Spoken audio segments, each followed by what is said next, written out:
आपने एक बहुत अच्छी पहल शुरू करी है कि आईएएस आईपीएस जो हैं वो स्कूल को गोद लेंगे। कैसा इसका अभी रिजल्ट सामने आ रहा है? नहीं, अभी रिजल्ट तो अभी क्या, अभी तो ये चल रहा, आज आखिरी दिन है इस अभियान का। और आज के बाद पूरे सत्र के लिए हम लोगों ने अपेक्षा की है कि मैं स्वयं भी एक स्कूल तय करूंगा, जहां जब भी अवसर मिलेगा मैं जाऊंगा, बच्चों के साथ बात करूंगा और स्कूल में समय दूंगा। ऐसे ही जो विधायक जहाँ के हैं वो मंत्री, सांसद, जिलाधीश, पुलिस अधीक्षक, एसडीओपी, एसडीएम, तहसीलदार, मतलब हर अधिकारी महीने डेढ़ महीने में आधा घंटे के लिए किसी स्कूल में जा सकता है अपने क्षेत्र में, जहाँ पर वो विधायक है, सांसद है, या क्या ना वो अपना जॉब करता है, कोई अधिकारी है। तो उसे साल में अगर 12-15 बार भी वो स्कूल में जाएगा तो स्वाभाविक रूप से वो बच्चों के लिए एक बड़ा, उनके इंस्पायरेशन के लिए एक बहुत अच्छी चीज़ होगी। और वो जो सफल व्यक्तियों से बच्चों को प्रोत्साहन भी मिलता है, उनको सीखने को भी मिलता है। तो पूरे प्रदेश में मुझे लगता है कि ये हम एक प्रयोग करने जा रहे हैं, और ये अगर सफल होगा तो हज़ारों की संख्या में स्कूल हमारे बहुत सहज रूप से लगातार मॉनिटर होते रहेंगे। सर, अभी राज्य शिक्षा केंद्र की ओर से एक ऑर्डर निकला है कि कुछ ऐसे स्कूल्स हैं जो आरटी की पहली लॉटरी में जो बच्चे निकले उनको एडमिशन देने से कतरा रहे हैं। तो यदि ऐसे कोई स्कूल चिन्हित होंगे तो क्या एक्शन इसमें? इसमें आरटी का तो बड़ा सख्त नियम है कि आपको जो स्कूल अलॉट हुआ है, मतलब जिस बच्चे ने आवेदन किया है उस बच्चे को पहला, उसके रेजिडेंस से सबसे पहला प्राइवेट स्कूल उसको अलॉट हुआ है, और वो अगर मना करेगा तो ये उसकी बाध्यता है कि मना नहीं कर सकता, उसको एडमिशन देना पड़ेगा। और क्योंकि इसलिए कि सरकार उसका भुगतान करती है, और प्राइवेट स्कूल को उस बच्चे को फ्री में नहीं पढ़ाना, उसका पैसा सरकार देती है। ये बात अलग है कि राशि एकेडमिक ईयर के समाप्त होते होते आती है, कई बार थोड़े विलम्ब से आती है। जैसे हम लोग प्रयास कर रहे हैं कि आरटी का पैसा पिछले सेशन तक का हम पूरा अपना उसका पेमेंट हो जाए और करंट ईयर तक हम लोग पेंडेंसी क्लियर कर दें, तो सरकार भुगतान करती है, इसलिए उनको मना नहीं करना चाहिए। और अगर करते हैं तो अगर इस तरह की चीज़ें आती हैं समय समय पर तो कार्रवाइयाँ भी होती हैं। सर, लगभग फीस प्रतिपूर्ति की राशि कब तक, कुछ एक अनुमानित कि कब तक स्कूलों को मिल पाई? नहीं, वो तो ये एक रेगुलर प्रोसेस है, लगातार चलती रहती है। अभी हमारा ये है कि हम लोग 22-23 का क्लियर करने की स्थिति में है अभी, और 23-24 सेशन का शायद बचेगा, जिसका थोड़ा विलम्ब होने की संभावना। अदरवाइज़ हम लोग ये प्राथमिकता के आधार पर इसको भुगतान करते रहते हैं। इस बार सर स्कूल शिक्षा विभाग ने बहुत अच्छी कार्रवाई करी फीस एक्ट को लेकर, लेकिन ये सत्र शुरू होने के बाद हो पाई। तो इसको आगे हम कैसे बढ़ाएंगे? फीस एक्ट के तहत जबलपुर में भी काफ़ी कार्रवाई हुई। ये नियम पहले से हैं, जो हमारा अधिनियम है जो, वो इसमें पहले से ये कानून हमारा इसका प्रावधान था। हम लोगों ने समय रहते सारे कलेक्टर्स को मैंने पीएस के माध्यम से एक पत्र जारी कराया था कि कलेक्टर्स अपने ज़िले को मॉनिटर करें, और उनको लगता है कि कहीं अनियमितताएँ हैं उसकी जांच करें, कार्रवाई करें। अनेक ज़िलों ने इस पर काम किया है, जबलपुर में भी काम हुआ है, भोपाल अभी कर रहा है, लगातार जारी है। हमारे अन्य ज़िलों में भी कार्रवाइयाँ हुई हैं। कहीं पर कम अनियमितताएँ पाई गई हैं, कई जगह ज़्यादा पाई गई।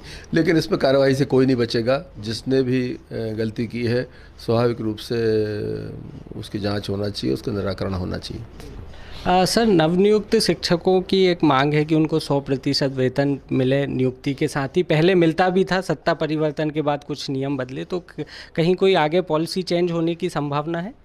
नहीं, इसमें तो हमारा वित्त विभाग है, सामान्य प्रशासन है, वो अपना लगातार इन चीज़ों को रिव्यू करते हैं, और ये वेतन भत्ते आदि की व्यवस्था सामान्य प्रशासन और वित्त विभाग देखता है। मुझे लगता है कि उसमें सीधे हम लोगों के दखल की आवश्यकता होती नहीं। सर, अभी भर्तियों को लेके काफ़ी सारे विवाद हैं। अभी वर्ग 1 की बात करें तो पद वृद्धि की वो लोग लगातार मांग कर रहे हैं। उनका कहना है बैकलॉग के पद हैं, बहुत कम पद हैं, 16 विषय में डिवाइड करेंगे तो लगभग जो मेरिट में आ रहे हैं उनकी भी नियुक्ति नहीं हुई। कहीं कोई पद वृद्धि की संभावना पे विभाग विचार कर रहा है? नहीं, हमारे मुख्यमंत्री माननीय मोहन यादव जी का स्पष्ट मत है कि बेरोजगार बच्चों को समय रहते उनके जॉब मिलना चाहिए। लेकिन न्यायालयीन प्रक्रिया के कारण बहुत से, लगभग हर अकेले शिक्षा विभाग में हजारों न्यायिक मामले लंबित हैं, पूरा जो एजी ऑफिस है उसमें मुझे लगता है कि उनके सारे जो सरकार के केसेस हैं उसमें आधे अकेले शिक्षा विभाग के हैं। तो बड़ा हम भी उस चीज़ को लेकर थोड़ा चिंतित हैं। हम लोगों ने बाहर से भी वकील अपना हम लोग एडवोकेट्स लगा रहे हैं, उसमें इन्वॉल्व कर रहे हैं और हम चाहते हैं कि न्यायालयीन प्रकरणों का निराकरण जल्दी हो, क्योंकि ये भर्तियां जितनी भी रुकी हैं ये या तो माननीय न्यायालय के स्टे के कारण रुकी हैं या माननीय न्यायालय में मामला लंबित है इसलिए रुकी हैं। जब तक कोई क्लियर वहाँ से आदेश नहीं आता या कोई निर्णय नहीं हो जाता तब तक हमारी बड़ी बाध्यता है कि हमें उनका न्यायालय के आदेशों का पालन करना पड़ेगा। हम भी लगातार कोशिश कर रहे हैं क्योंकि बेरोजगार नौजवान को एड्रेस करना हमारी सर्वोच्च प्राथमिकता है और जिन बच्चों को जॉब्स मिलना है इन न्यायालयीन प्रकरणों का रुके हैं, हमारी उनके साथ पूरी संवेदनाएं उनके साथ हैं और हम चिंता करके उन चीज़ों को उनका लगातार फॉलोअप भी कर रहे हैं जिससे इन चीज़ों का निराकरण हो तो बच्चों को जल्दी से जल्दी जहाँ पर वो पात्र हैं, जहाँ की अर्हताएँ पूरी करते हैं, उनको उन चीज़ों का लाभ मिले। बिल्कुल सर, आपने बताया कि बहुत ज़्यादा केसेस शिक्षा विभाग के कोर्ट पहुँच रहे हैं। कहीं ना कहीं अधिकारियों की भी इसमें आप लापरवाही देखते हैं? विभाग में और कसावट की ज़रूरत है? नहीं, मैं ऐसा नहीं मानता। क्या है, जैसे एक भर्ती हुई, सपोज निर्देश भर्ती में जारी हुए कि ये लोग चयनित किए गए हैं, इतने वेटिंग में हैं, इस तरह से हैं। अब कुछ बच्चे जिनका चयन नहीं हो पाता या वेटिंग में है वो कोर्ट चले जाते हैं, अलग अलग आधारों पर जाके वहाँ स्टे ले लेते हैं। इसमें डिपार्टमेंट कुछ नहीं कर सकता।